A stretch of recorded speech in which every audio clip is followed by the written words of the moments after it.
Greetings everybody and welcome to part 2. We are now going to learn the ways of swordsmanship so we can go up and see where that little girl is in that forest. Anyway, this is Orca. He will teach Link the ways of the sword, and it's kind of odd that we're going to learn the ways of the sword from a guy who is holding a spear. Yeah. But regardless, our training begins right now. Now, of course, all the moves that Orca will be teaching Link, if you've played the game Ocarina of Time and or Majora's Mask, they will be familiar to you. In fact, they are the exact same moves that the Hero of Time learned way back when. And so, yeah, if you come into this game straight after Ocarina or Majora's Mask, you'll get the moves down no problem.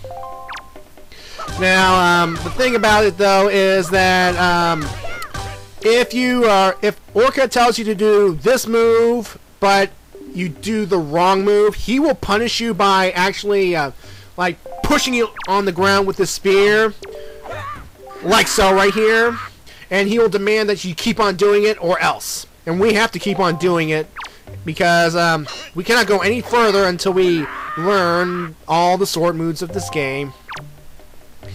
Now,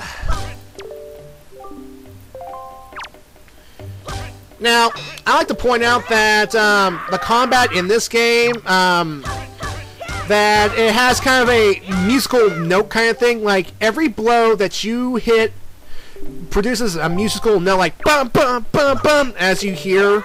So, but I find that's kind of a neat effect. It's kind of a neat way to add to the combat system of this game. Alright, now, this is a new move that debuts in this game called the parry attack. Now, what we have to do is L target, and as soon as the A button, like, spikes up or alerts Link, it will trigger an attack that will allow Link to roll behind an enemy and attack him from the back. And we will need to use this technique throughout the game.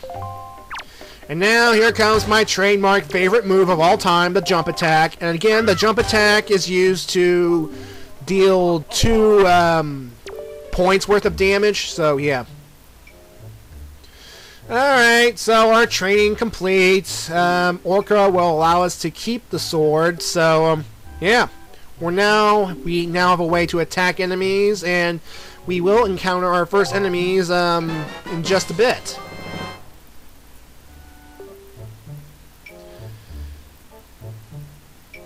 Yeah, we won't be laying this old man down. And notice that he has quite a collection of spears along the wall.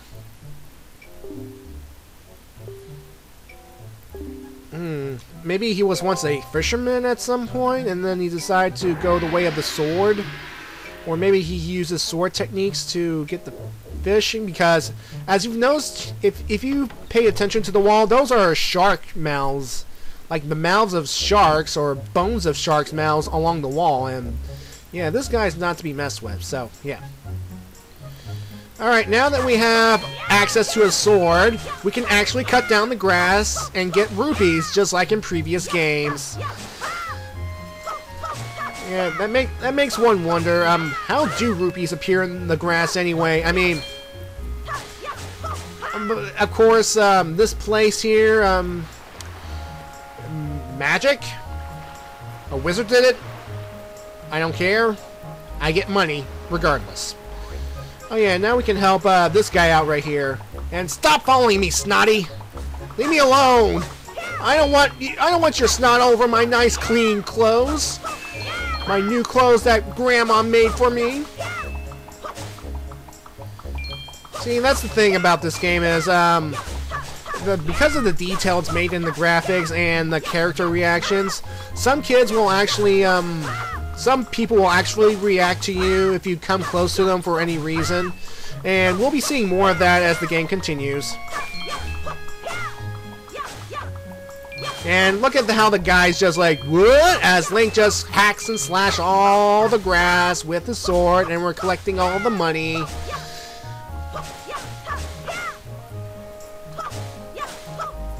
Now, I'm not going to be doing this every time, though. I mean,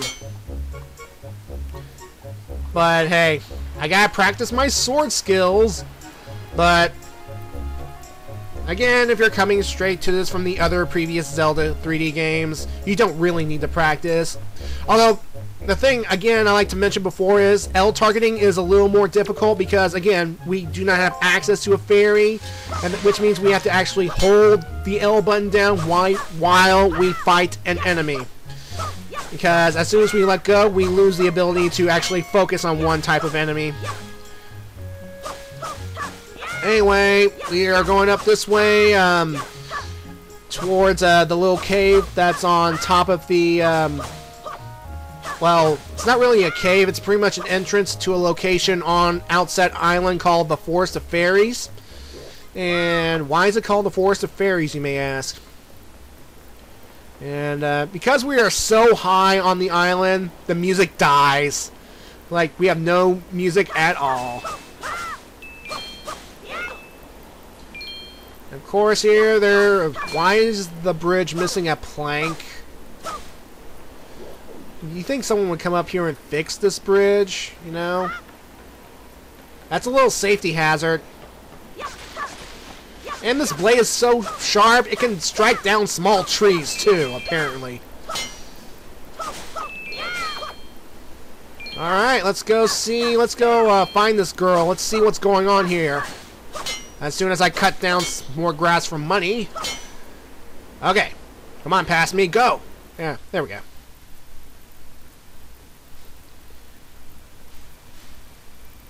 Alright. There she is. She is hanging from one of the tree branches. Alright. This is the Forest of Fairies. And basically it's our little introduction into combat because we will be encountering our first enemies in this little forest area. And it's nothing bad. If you want to chop down grass for rupees, go right ahead. And right here is our first enemy of the game. The Bokoblin. And it's pretty much your standard Moog, your generic Moog. They come in different varieties, and but all in all, they're pretty easy. Now, if you want to get red rupee, which again is worth 20 rupees, you can crawl down this little log right here and collect it. In fact, I should point out the denominations of the rupees. Again, green is 1. Blue is 5, red is 20, and I believe it's the first time. I could be wrong, I could be lying, but there are now yellow rupees that are worth 10. So yeah, now we have a rupee color for 10 rupees. And of course, silver rupees are in this game, which are worth 100, and I think gold is back for 200. I'll find out later in this playthrough. Anyway, this is the reason why it's called the Forest of Fairies. Apparently, this here is a boulder which is blocking a way to a great fairy, and it's said to have helped the legendary hero in the past. And pretty much, if we find a way into this fairy fountain, we can the great fairy will reward us with riches. Let's keep this location in mind for the future, alright? Anyway, when we come down here, these birds right here will drop 2 more Bokoblins, and they are no problem. We can take them out easily. And once again, just like in previous 3D Zelda games, the music changes whenever enemies appear, so that's good to know. Anyway, with the defeat of the Bokoblins, the girl wakes up and pretty much frees herself from the tree, and okay.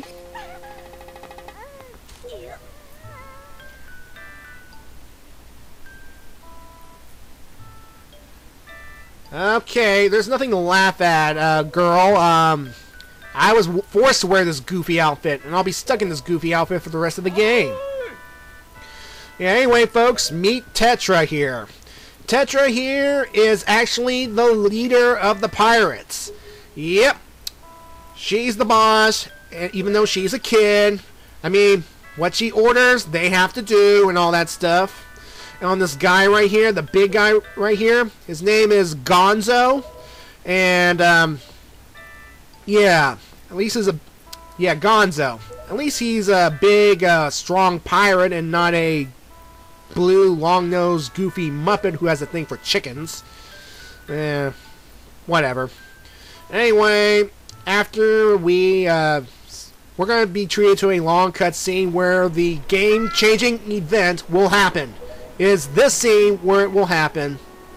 And somehow, Arul, or Arul, if you want to pronounce it that way, will come up here to say hi to Link, and she will walk across the bridge so they can meet. And then in comes that big bird that carried Tetra here. And then with a whoosh!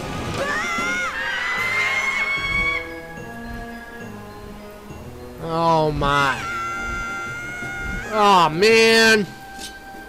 And of course Link is so desperate to get Arul back that he will chase after the bird and almost fall off a cliff into the water. Hey, come on. He may be a stupid kid, but his heart's at least in the right place. And now the bird has kidnapped the kid. That is... No! And that's pretty much what kicks off this Link's journey. Yeah, it's pretty much the starting point right here. And of course, Link wants passage on the pirate ship in order to follow the bird. And of course, Link doesn't care that they're pirates. It's transportation.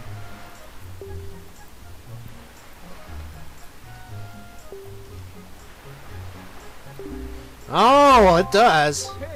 Well, actually, it does. And this Birdman here, this Rito, whose name is Quill, by the way, he's actually stepping in to defend Link. He's pretty much going to put some shame into the pirates, saying that if the pirates and Tetra and the bird hadn't come here, that little girl would not have been kidnapped and all that stuff.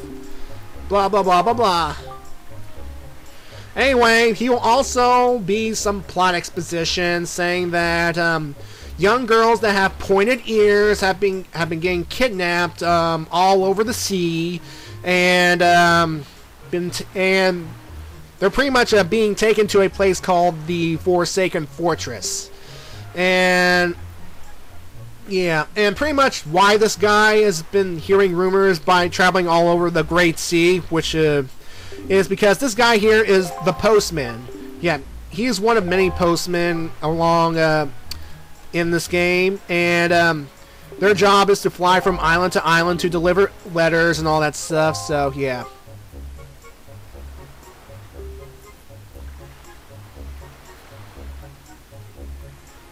Yeah.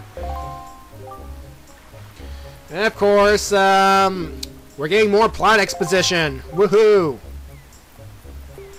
So yeah, thanks to Quill here, Link will be able to guarantee passage on board the ship on one condition, though.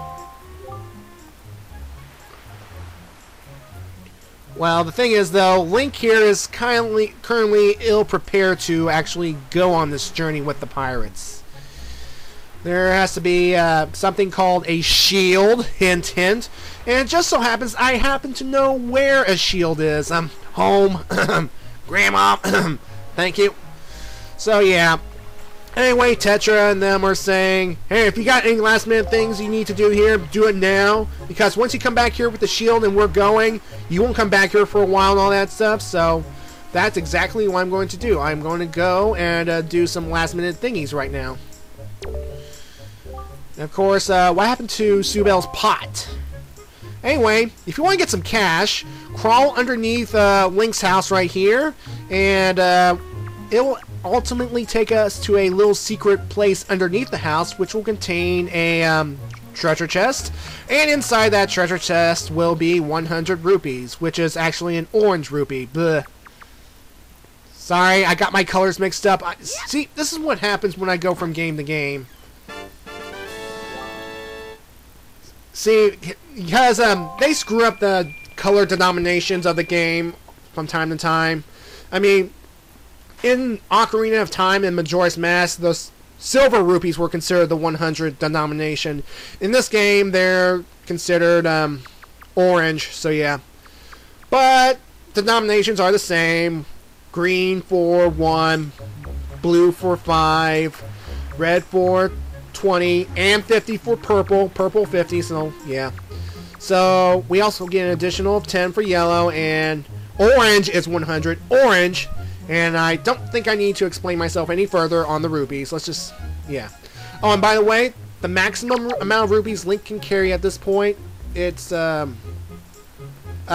actually 200. But don't worry, we will be getting some upgrades as we go along this game. Now, before we go into my house, or Link's house, or whatever, we're going to visit this little boat right here.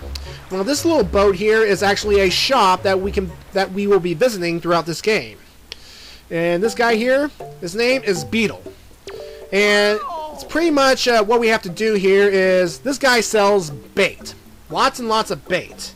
And in order to buy bait first, we have to buy the bait bag, which is this little pig decorated bag right here. And once we have this bag right here, Beetle will be so happy that we are buying stuff from him that he'll make us a member of his shop card or something or whatever. Basically, becoming a membership will allow us to get some points every time we shop here, and it's important to gather enough points, because by gathering enough points, we will be getting stuff like more membership and more rewards and all that stuff. Like for example, 30 points will give me the silver membership and all that. So now that I have the bait bag, I'm going to be buying this. This is all-purpose bait, and let's just say that all-purpose bait will be important throughout the game. It will be very important, and I will be buying lots of it, folks. Lots of it. And every purchase will get you a point. So after buying lots of bait and getting my membership points up to 9, I decided to leave. And now my bait bag is full of all-purpose bait. And all-purpose bait, you know, pretty much includes, like, you can use it for pigs, you can use it on rats, but there is a very important purpose why I bought lots of bait. And we will see it much later on. So, yeah. Anyway, now that I'm done shopping, we're now going to go back into Link's house and get that shield. So, yeah.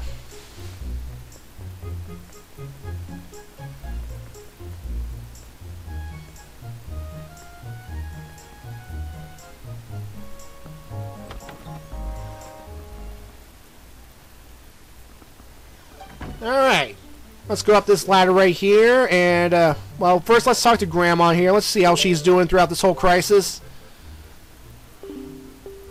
And, oh boy. Grandma, you're not going to like what's just happened.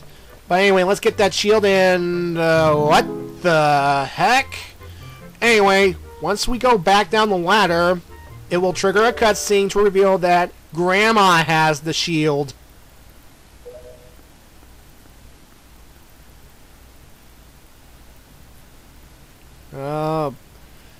And then Grandma just realized that Ariel's been kidnapped. She's gone.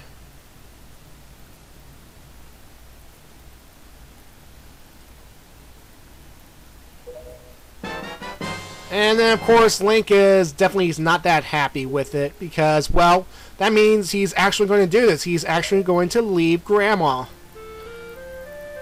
Oh, no. Cue the sad music. Oh no, not even Grandma is getting sad. No! Why, Nintendo? Why? See, and this is a sad thing. We're gonna have to leave Grandma like this. And, oh man. Don't worry, Grandma. I will make you happy again. I will make you feel better when I come back here. And I will come back here. So, yeah. Now that Ariel is gone, listen to the music of Outset Island. It's changed. That's because the music before the kidnapping, it had a touch of Ariel's theme in it. And now that she is gone from this island, the music is completely different. Well, it sounds similar, but, well, yeah. The music's changed. I just thought I'd point it out. I thought that's kind of interesting when you think about it. And of course, Quill here is not going to be joining us on this little trip, but he says that if you want to come by his island, we're free to go. Anyway, We have a shield, Tetra. Be thankful that I'm actually going to do this. Man. Yeah, Tetra is a real brat, but hey. What can we do about it? Don't worry, she'll warm up to me eventually. And then there's this big epic cutscene of the pirates leaving the island. Yo ho ho and a bottle of milk.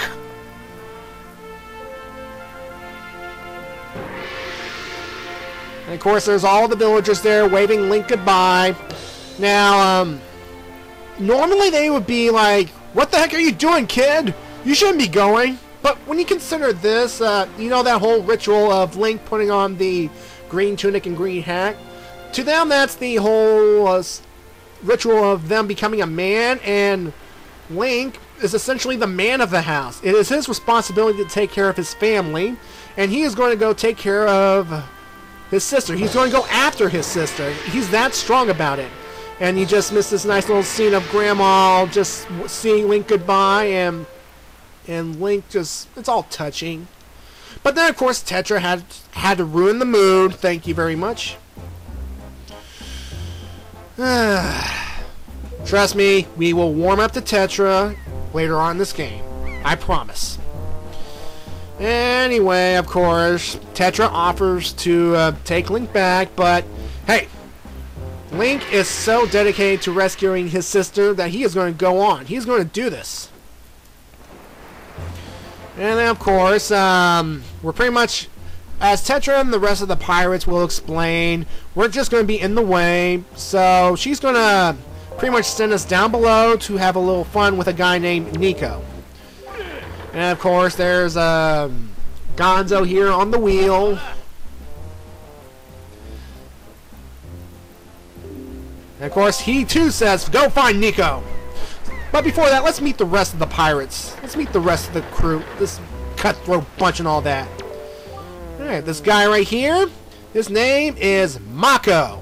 He's pretty much the bookworm, the smart guy of the pirates. And, of course, he pretty much says that Nico has been the newest recruit up until now because, for the moment, as long as we are with the pirates, we are considered one of them, and that's going to be interesting. Now, let's go on up here to the crow's nest right here, where we will meet another pirate.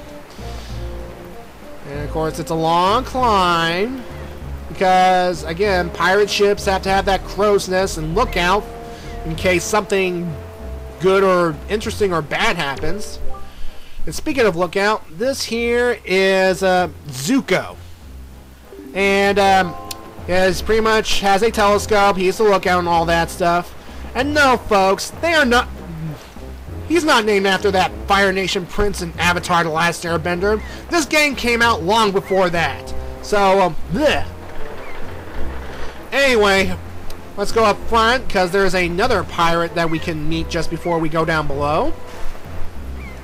And this guy here is actually playing with a catapult. And he's adjusting the catapult, just making sure that his catapult works good, and I'm not going to say any more. Anyway, this guy's name here is Senza.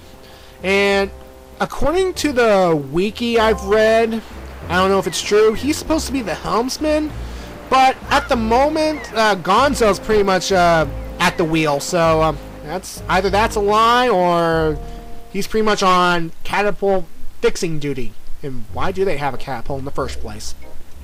Anyway, down below here, this guy here, Nudge, and rightly named because he won't let us nudge he won't nudge from this spot at all, because this spot he is guarding, that's the way into Tetra's cabin, her private room, and we are not allowed in there yet.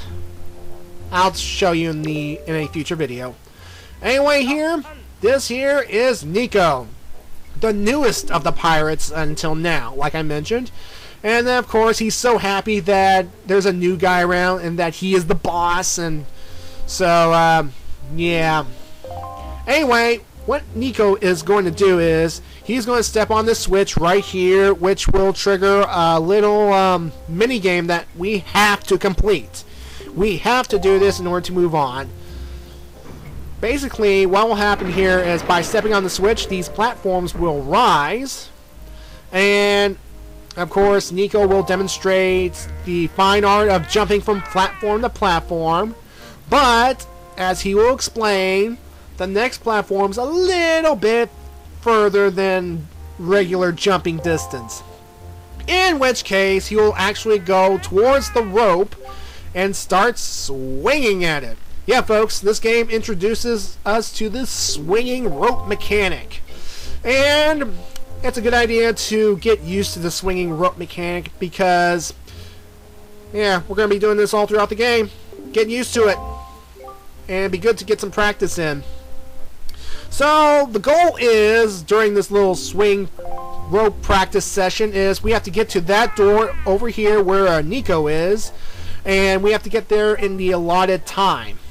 Now, standing on that switch, while the raising platforms right there, they're timed. They are only up there for a limited amount of time, and we have to get across there just before time runs out, or else we have to do this whole thing all over again. So yeah, in order to just swing across rope, just run towards it.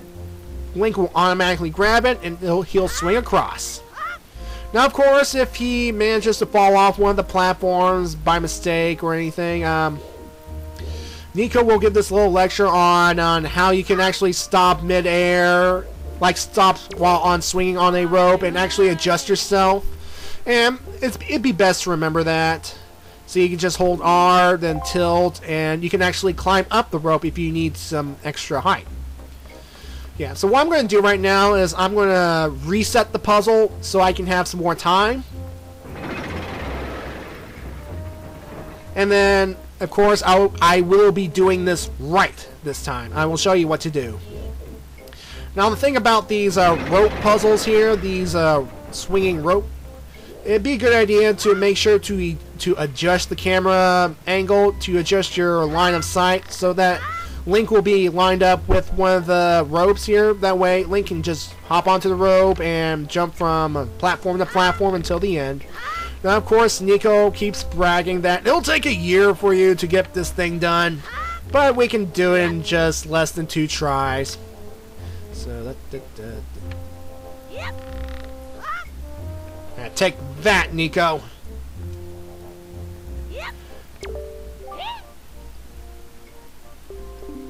And of course, he's so surprised that he will allow us to take the treasure.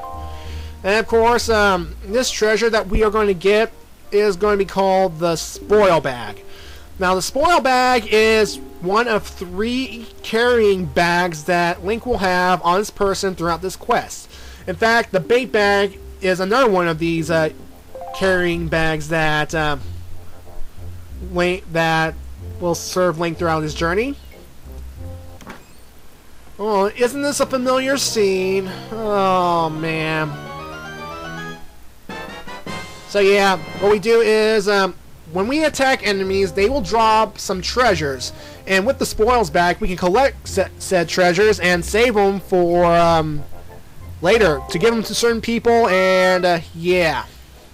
Anyway, once we get the spoils bag, Tetra will yell that we're at Forsaken Fortress, and yeah. So what we're going to do now is we're going to go above deck, and in my part 3, we will actually infiltrate Forsaken Fortress in an attempt to save my sister, or Link's sister. See ya.